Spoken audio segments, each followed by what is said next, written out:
जय सिया राम सभी लोगों को श्री अखंड रामायण की ढेर सारी शुभकामनाएं। और मेरे साथ अपने गांव के बुजुर्ग लोग हैं कुछ जो कि काफ़ी पहले से इनकी असीम श्रद्धा रही है अपने इस देवी स्थल शिवालय और यहाँ पे माता रानी के प्रति। तो उनसे भी चलिए कुछ शुभ संदेश लेते हैं सभी श्रद्धालुओं के लिए, सभी श्रद्धावानों के लिए। तो चलिए। मैं नंदन सिंह रावत ग्राम भड़ज और ग्राम सेवा भड़ज भी बनो। हमारे गाँव वहाँ महिलाओं को जो उद्घाटन हनुमान अखंड रामायण को पाठ धरियों से वो महिलाओं को से और महिलाओं को बहुत भक्ति थी और बहुत उत्साह से। और यहाँ पर यखमुझ सारे गाँव की महिला यहाँ इसमें और बड़ा धूमधाम का साथ रामायण पाठ होना चाहिए और महिलाएं सारे गांव की महिलाएं यहाँ इसमें और बड़ा उत्साह और हर्ष का साथ लोग यहाँ पर यखमो फल फ्रूट केला संतरा नारंगी सेब वगैरह लेते हैं और भगवान तक भेंट का नाचन है। और यही तरह से हमारी महिलाएं जो है आगे बढ़ा और आगे और भी कार्य करें। और वो जैसे रामला है और साल साल में अखंड रामायण है, ये कार्यक्रम अभी यहाँ पर नंदा का आयोजन हो जाने से ये हमारी महिलाओं को बहुत सहयोग थे और बड़ो भाग थे और महिलाएं हमारे के बहुत उजागर थे। इस तरह से हमारे गाँव में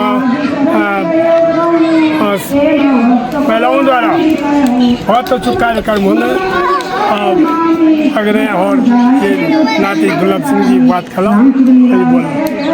मेरा नाम गुलाब सिंह रावत है। मैं ग्राम भड़ज के मूल निवासी हूँ और यहाँ पर हमारे माता बहनों के द्वारा जो है अखंड रामायण का आयोजन हो रहा है।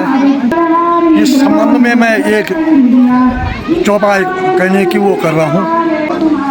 जिसकी रही भावना जैसी प्रभु रति तिन देखी पैसी।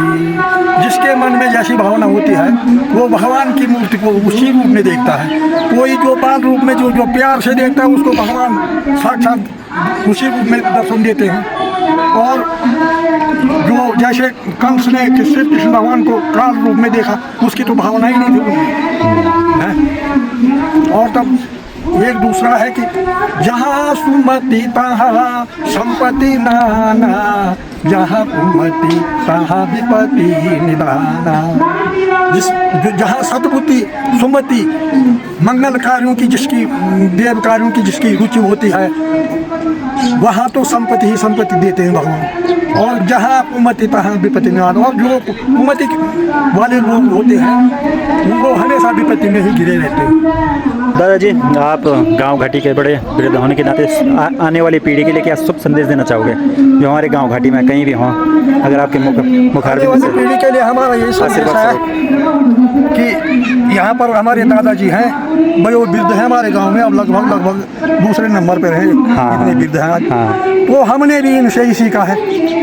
तो इन्होंने जितना प्रयास किया है यहाँ पर रामलाल मंडी गांव के विकास के लिए बिना निस्वार्थ एक पैसा नहीं दिया हमने कभी। तो उसी भावना से हम बचपन से अभी तक यहाँ पर काम करते आ रहे हैं। मंदिर में क्या, नंदा देवी के पास क्या, गांव में कोई भी धार्मिक कार्य होता है उसमें हम। आप तो बल्कि वो रामलीला से भी जुड़े हुए थे ना बहुत पहले से। आप तो रावण का पाठ खेलते थे।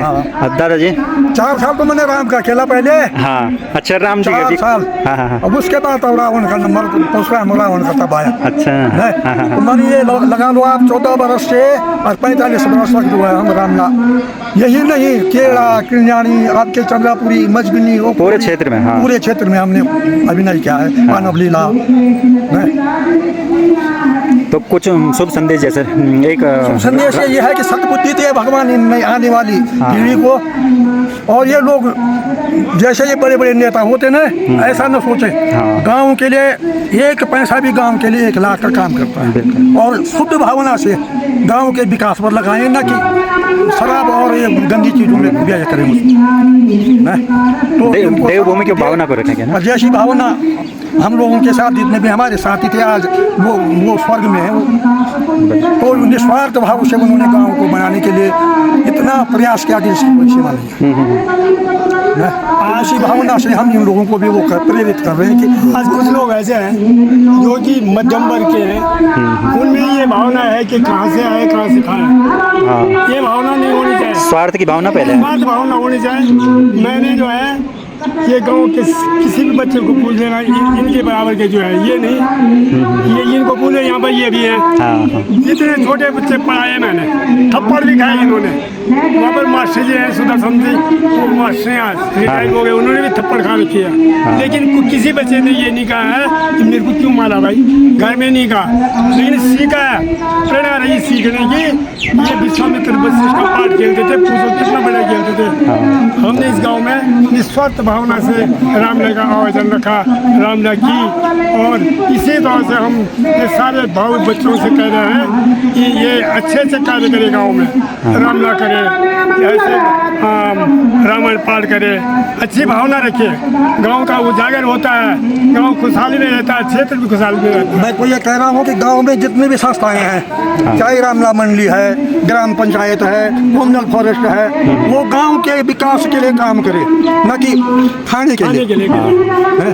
वो पैसा गांव में लगे, मठ मंदिरों में लगे, हैं? जिस प्रकार से गांव का विकास हो।